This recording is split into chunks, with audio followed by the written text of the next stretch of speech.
Hello everyone, this is the Eachine Nano VTX. Features pit mode, 25 milliwatts, 100 milliwatts, 200 milliwatts, and 400 milliwatts. Uses the Tramp protocol for smart audio support, measuring 14 millimeters by 15 millimeters. Here it is next to the TBS Unify Pro 32 Nano. The Eachine VTX weighs almost 3 grams. The TBS Unify Pro 32 Nano weighs just slightly less. The lower TBS antenna is slightly shorter than the Eachine antenna. And I did cut down the TBS wires to match the length of the Eachine wires. We have a UFL connector for our antenna. There are 3 LEDs on the side. Top one is red, indicating power. Middle one is blue, indicating your channel. Last one is green, indicating your frequency. I don't know what those 3 holes do. Here's a shot of the back of the board with the chip and in front of the board. Not much more to say about it. I put it in the Chopstick CSX and took it for a fly. So you can see here, I'm going to take my first flight on 200 milliwatts. Jump back out of the OSD, and then we're going to go for a quick spin around the yard.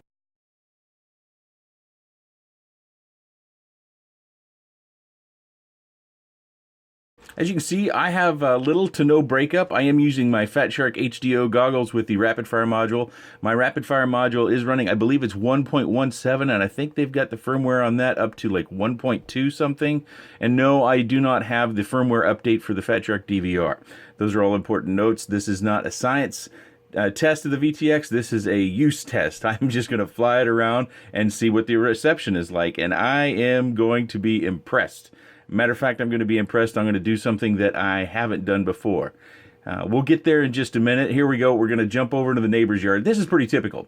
This area over here, we get below grade or below the ground level, and we get quite a bit of vegetation between me and the quad itself, and we also get to see the change in orientation of the antenna and how that impacts the reception. But really, this is pretty darn good. I don't think I've ever had it this good before down over there. Now, the humidity is about 41%, and I say that because I believe humidity plays a role in our reception. And we're going to go gingerly around the front of the house. Now, this is very, very rare that I get to go around the front of the house. And it was actually very, very flyable. Most of the time it gets pretty sketchy where you have that moment where it goes to almost complete snow.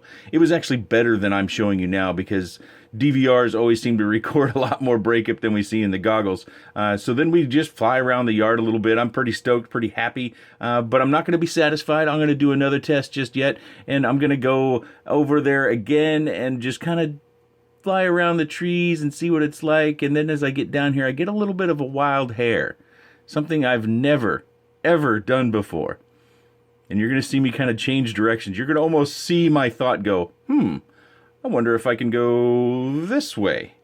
Yeah, and so I'm going to go across my neighbor's house. So I'll have 2 houses in the way here.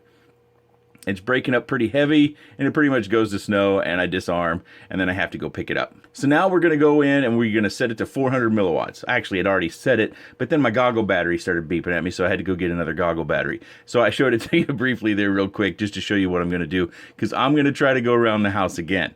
I think I can get there if I just pump up that milliwatt a bit. So we're going to go back over kind of what we did previously so you can get another view of the change going from 200 milliwatt to 400 milliwatt and how that may have improved things. And I don't think I went around that tree last time. But now we're going to head around my neighbor's house. And it's going to get a bit sketchy. But again, I've never, ever done this before. I've never even had the thought to do it.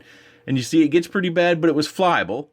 It got to a moment there where I kind of just held my sticks in place and hoped it cleared up before I disarmed. I probably would have given it another heartbeat or 2 before I disarmed, but I made it around my neighbor's house, and then you see my rapid fire module kind of freak out there and relocks onto the signal. That's kind of typical. Every once in a while you see that with rapid fire. I might not see it as much if I wouldn't be so lazy and update to the latest firmware.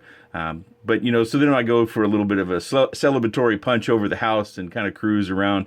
And then again, as I'm flying around, you see that you can, again, almost feel it that I have this thought of, hey, I need to try this. And I kind of feel this is interesting because it's probably something you guys have experienced too, where you're doing something new and you're successful at it, and then you're like, okay, well, let's try this. There it is. I'm going to turn around and I'm going to go the other way. I don't think I've ever gone this way around the house. Maybe some of the longtime subscribers can chime in. Maybe I have done it and I've just forgotten it. But this is very, very flyable. You know, I've got a brick facing house on the front of the house, so that's not exactly good for RF. We've got cement board siding on our house. That's not good for RF, but going around the front of the house isn't something I do. Many of you ask me to do it. You know, go fly in the front. Well, you usually have to stand in the front, and I don't like flying up front because we do have neighbors. but I was pleasantly surprised at how far I could go, and it makes me want to say this is the best VTX I have ever flown. Doesn't matter form factor, size. I haven't tried all of the different TBS or VTXs that are out there, but this is the best VTX I have flown. So you should make your own call on what you see. If you're a longtime subscriber, you've probably seen another video, another breakup.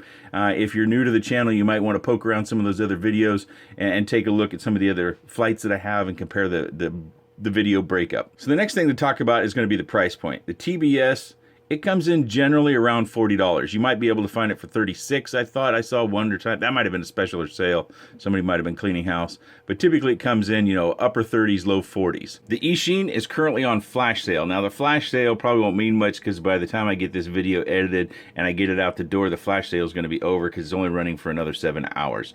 But the flash sale price they have listed at $15.99. It says the regular price is $23.99. So still just about half price. For me, that means I bought 4 more of these. I still have 2 more of these to use, but I do think these are better. At least in my experience, in what I have flown, this is better. I'm going to use it every time out. I didn't have a heat problem. The temperature when I was flying outside was 93 degrees.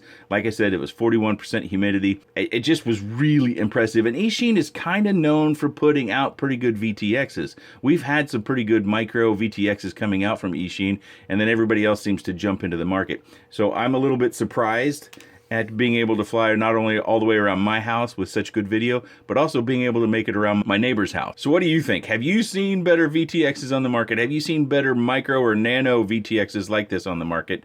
Because I'd be sure interested to try out one that you say might be better. If you have any comments, questions, suggestions, or otherwise, please let me know in the section down below. I appreciate your time, and thanks for watching.